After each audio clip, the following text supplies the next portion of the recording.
बोलने वाली electronics car. Jaipur city में बबलू नामक एक बहुत ही ईमानदार और मेहनती लड़का था।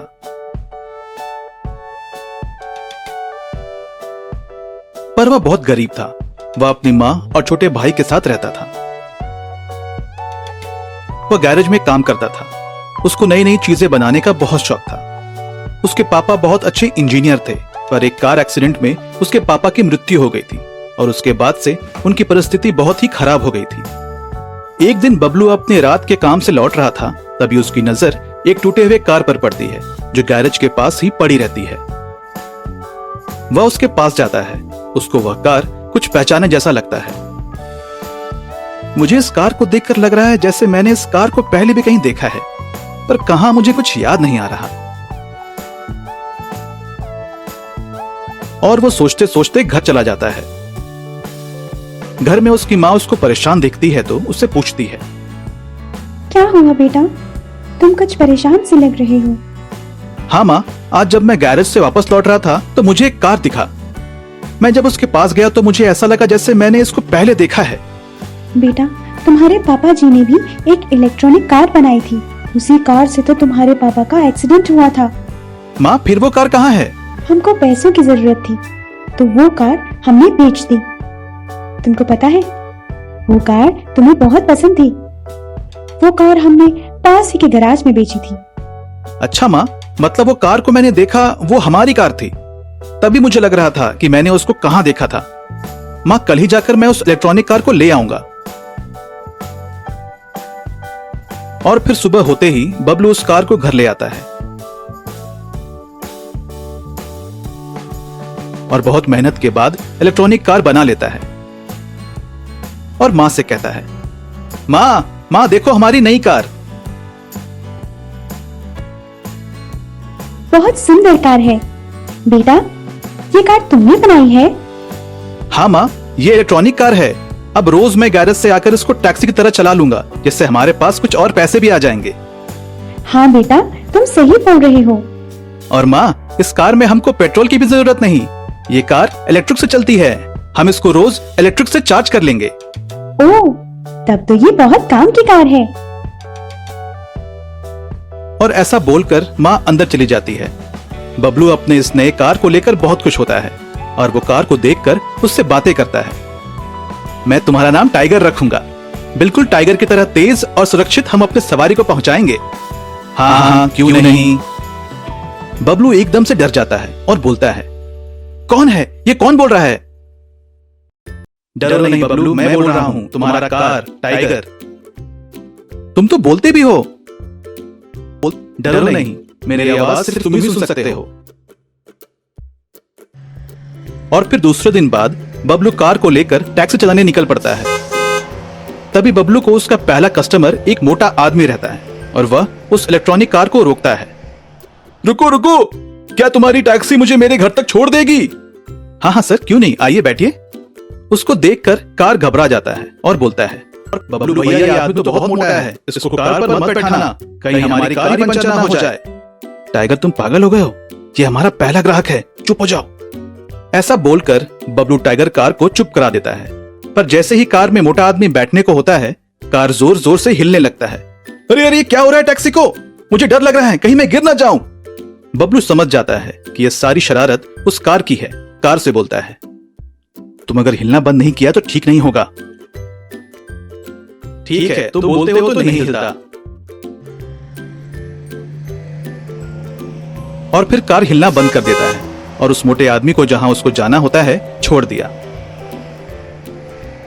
कुछ देर बाद एक सुंदर सी लड़की उस इलेक्ट्रॉनिक कार को रुकवाती है और बबलू से बोलती है, मुझे आगे मार्केट तक जाना है, क्या तुम मुझे वहां तक छोड़ोगे? उसको देखकर टाइगर कार पहले तो जोर से सीटी मारता है। ओए टाइगर, लगता है तू मुझे आज मरवा कर ही दम लेगा। चुप हो जा मेरे भाई। ठीक है डरपोक, तू बोलता है तो मैं चुप हो जाता हूँ। एक्सक्यूज मी, मैं कुछ बोल रही हूँ, क्या आप सुन रहे हैं? हाँ हाँ मैडम, आइए ना, आपको हम मार्केट तक छोड़ देंगे। और फिर बबलू उस लड़की को मार्केट तक छोड़ देता है।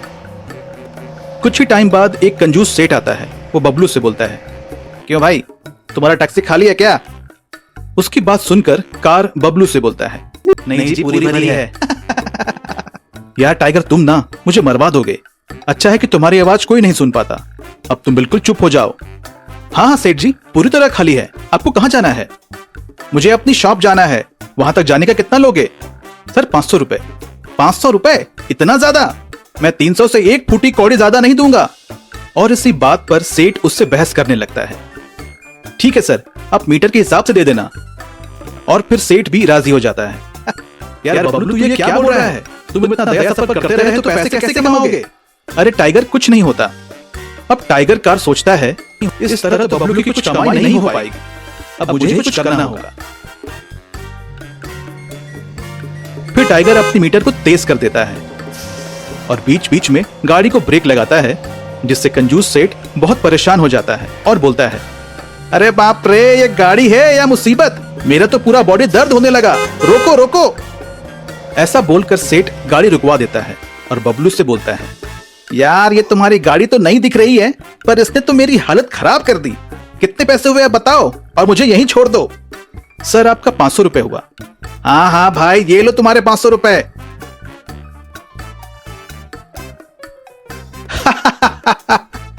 उसकी हंसी सुनकर बबलू बोलता है, टाइगर, तुम अगर इसी तरह से करते रहे तो मेरी टैक्सी नहीं चल पाएगी और मैं कुछ कमाई भी नहीं कर पाऊंगा। यह कंजूस सेठ तुम्हें आधे पैसे में लेकर जा रहा था। देखो, मैंने उससे पूरा पैसा निकलवा लिया। वह कैसे? मैंने मीटर बढ़ा दिया था, जिससे उसका बिल ज्यादा आ गया। कंजूस लोगों के साथ ऐसा ही होना चाहिए, समझ गए?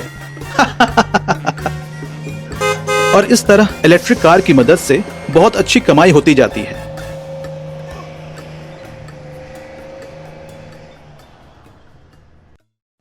Petrol truck. ये कहानी है अय्यापुर की, जहाँ के सभी लोग समृद्ध थे। किसी के पास किसी प्रकार की कोई कमी नहीं थी। बस एक चीज की कमी थी, किसी के पास भी गाड़ी नहीं था, जिसका सबसे बड़ा कारण यह था कि आसपास के क्षेत्र में कोई भी पेट्रोल स्टेशन नहीं था। पेट्रोल स्टेशन गांव से 50 किलोमीटर दूर शहर में था। पेट्रोल की समस्या के कारण कोई भी गाड़ी नहीं खरीदता था। लेकिन कुछ दिन बाद गांव वालों की समस्या दूर होने ही वाला था, क्योंकि सरकार पास में ही एक पेट्रोल स्टेशन खुलने वाला था। और कुछ दिन बाद पेट्रोल स्टेशन खुल भी गया। पेट्रोल स्टेशन खुलते ही गांव के लोग बहुत खुश हुए और सभी लोग अपनी अपनी गाड़ी खरीद ले आए। यह बहुत अच्छा काम हो गया यार, पेट्रोल टंकी खुल गया, अब कोई भी प्रॉब्लम नहीं होगा। हाँ भाई, सही कहा। मैं भी कल ही बाइक लेकर आया हूँ। पहले कहीं जाने आने में बहुत प्रॉब्लम होता था, पर अब नहीं होगा। इस तरह गांव के सभी लोग उस पेट्रोल स्टेशन से पेट्रोल डलवाने लगे। लेकिन यह खुशी कुछ दिनों की ही थी, क्योंकि कुछ दिन बाद अचानक पेट्रोल स्टेशन में आग लग गया। अरे यार, ये क्या हो गया? बहुत दिनों बाद तो यहाँ पेट्रोल स्टेशन खुला था, उसमें भी आग लग गया। हाँ यार, कल ही तो मैंने गाड़ी खरीद कर लाया। अब क्या करेंगे साला, हमारी किस्मत ही खराब है। बहुत मुश्किल से तो यहाँ पेट्रोल टंकी खुली थी। पास में खड़ा हुआ एक लड़का ध्यान से देख रहा होता है। क्यों ना गांव वालों की समस्या को किसी न किसी तरीके से फायदे में बदला जाए। अगले दिन राहुल अपने दोस्त पिंटू से मिलता है। अरे पिंटू, तूने सुना? गांव के पेट्रोल टंकी में आग लग गया है। हाँ सुना तो हूँ, बहुत बुरा हुआ। बहुत दिनों बाद तो यहाँ एक पेट्रोल टंकी खुली, उसमें भी आग लग गई। लगता नहीं सरकार इतनी जल्दी कोई दूसरा पेट्रोल पंप खोलेगा। सुन, मेरे दिमाग में एक आइडिया आया है, जिससे गांव के लोगों की पेट्रोल समस्या भी दूर हो जाएगी और हमें बहुत फायदा भी होगा। वो कैसे? वो मैं तुझे कल बताऊंगा। कल तू मुझे चौराहे पर मिल। अगले दिन दोनों गांव के चौराहे पर मिलते हैं और दोनों अपने बाइक में बैठकर शहर के एक गैरेज पर जाते हैं, जहां पर गाड़ी बिकते हैं। अरे राहुल, मुझे यहाँ क्यों लाया यार?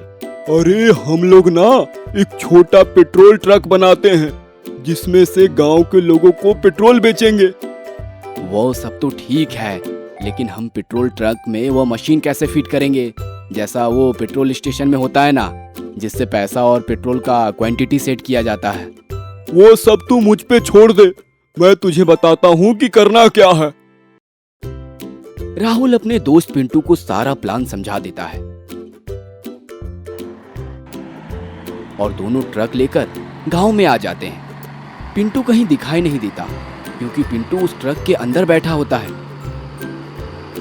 गांव पहुंचने पर वो लोग गांव के चौराहे पर ट्रक को खड़ा करते हैं और तभी धीरे धीरे गांव वाले इकट्ठे होने चालू कर देते हैं। अरे राहुल, ये क्या है? अरे काका, ये मिनी पेट्रोल ट्रक है। आप सब लोग बाइक लिए थे ना, और पेट्रोल स्टेशन में आग लग गया। इस कारण मैं आपकी समस्या दूर करने के लिए ये पेट्रोल ट्रक लेकर आया हूँ। आप सभी को जितना पेट्रोल चाहिए यहाँ पर मिल जाएगा। सभी लोग अपनी अपनी बाइक लेकर पेट्रोल डलवाने के लिए आते हैं। कितने का चाहिए बोलिए पेट्रोल? हाँ, 100 का पेट्रोल चाहिए। 100 का पेट्रोल डालना है। ऐसे जोर से चिल्लाता है। अरे भाई, तू इतना चिल्ला क्यों रहा है? अरे ये पेट्रोल ट्रक वॉइस कमांड वाला है, इसको कमांड देना पड़ता है, फिर उसके हिसाब से अंदर से पेट्रोल निकलेगा। वाह, क्या बात है। यह सब पेट्रोल ट्रक के अंदर बैठा हुआ पिंटू सुनता है। उसके बाद पिंटू अंदर से पाइप के जरिए पेट्रोल डालता है। उस दिन गांव के सारे लोग पेट्रोल डलवा कर वहां से चले जाते हैं। फिर उसी शाम पिंटू अंदर से बाहर निकलता है। अरे पिंटू, आज कितना कमाई हुआ, जरा हिसाब तो लगाओ। अरे राहुल भाई, मात्र 1000 का ही फायदा हुआ है। हम लोग शहर से पेट्रोल लेकर आते हैं, ऊपर से आने जाने का खर्च सबको मिलाकर मात्र 1000 का ही प्रॉफिट हुआ है। ऐसे में तो काम नहीं चलेगा यार, कुछ ना कुछ तो जुगाड़ करना ही पड़ेगा। सुन, मैं किरोसिन जुगाड़ करके लाता हूँ। अगली बार से अगर कोई 100 रुपए का पेट्रोल मांगे तो 70 का पेट्रोल और 30 का किरोसिन मिलाकर देना। इससे हमारी कमाई बहुत बढ़ जाएगा। वो तो सही है, लेकिन गांव के लोगों को पता नहीं चलेगा क्या? अबे गांव के लोग बहुत बेवकूफ है, वो थोड़ी ना टंकी के अंदर देखेंगे। राहुल और पिंटू अपनी पेट्रोल ट्रक को लेकर गांव के चौराहे पर आकर खड़े हो जाते हैं। उसके बाद धीरे धीरे गांव के लोग अपने अपने बाइक में पेट्रोल डलवाते हैं। कुछ दिन तो सब कुछ ठीक ठाक चलता रहा, लेकिन कुछ ही दिनों में किरोसिन मिक्स पेट्रोल के कारण गांव के सभी लोगों के बाइक में धुआं निकलना चालू हो जाता है। अरे यार, मेरा गाड़ी तो अभी 1 महीना पुराना है, लेकिन इसमें से अचानक धुआं निकलना कैसे चालू हो गया? हाँ यार, मेरी भी बाइक तो अभी 2-3 दिन पुरानी है, लेकिन इसमें से भी धुआं निकलना चालू कैसे हो गया? फिर गांव के कुछ लोग अपने अपने बाइक लेकर अपनी बाइक का पोल्यूशन चेक करवाने के लिए जाते हैं। पोल्यूशन चेक करने वाला उनकी सभी की बाइक को अच्छे से चेक करता है और बोलता है, अरे भाई, आप लोगों का बाइक बहुत अच्छा है, लेकिन आपके पेट्रोल में ही प्रॉब्लम है। इसमें तो किरोसिन मिला हुआ है। पेट्रोल में किरोसिन? हम लोग तो डायरेक्ट पेट्रोल ट्रक से ही डलवा लेते हैं। हाँ, वही प्रॉब्लम होगा, जाकर एक बार चेक कराओ। आप ही एक बार चलो हमारे साथ, वहाँ जाकर चेक करते हैं। फिर सभी लोग गांव आ जाते हैं और पेट्रोल ट्रक के पास जाते हैं। भैया जी, जरा चेक करके बताओ तो इसके पेट्रोल को। ये क्या कर रहे हो आप लोग? तो चुपचाप खड़े रहे, सबके बाइक में एक साथ प्रॉब्लम आ गया है। जब हमने चेक कराया तो पता चला कि पेट्रोल में गड़बड़ी है, इसी कारण इनको चेक करवाने के लिए बुलाए हैं। क्या बात करते हो? मेरे पेट्रोल में कोई भी प्रॉब्लम नहीं है, ये 100% शुद्ध है। अभी पता चल जाएगा, दूध का दूध और पानी का पानी। पोल्यूशन चेक करने वाला अच्छे से चेक करने के बाद बताता है, इसके पेट्रोल में ही प्रॉब्लम है, इसमें किरोसिन मिला हुआ है। भाई, पुलिस को फोन करो। क्या बात कर रहे हो? मेरे पेट्रोल में कोई भी प्रॉब्लम नहीं है। हाँ हाँ, वो तो अभी पता चल जाएगा, थोड़ा सा तो रुको। कुछ समय बाद पुलिस वहां आ जाती है और गांव के सभी लोग उनको सारी बातें बता देते हैं। फिर पुलिस पूरे पेट्रोल ट्रक को अच्छे से चेक करता है और ऊपर जाकर जब देखता है तो अंदर में पिंटू केरोसिन और पेट्रोल के डब्बे लेकर बैठा हुआ रहता है और पुलिस पिंटू को पकड़ के बाहर निकालता है। अच्छा, तो ये रहा तेरा वॉइस कमांड वाला मशीन। ये पेट्रोल में केरोसिन मिक्स करके देता है ना? हमें माफ कर दो, हमें माफ कर दो एक बार। ये पहली बार गलती हुई है और आगे से ऐसा नहीं होगा। हाँ, माफ तो कर देंगे, लेकिन पहले ससुराल तो चलो, थोड़ा आप लोगों का खातिरदारी भी तो करना है। फिर पुलिस दोनों को पकड़कर ले जाता है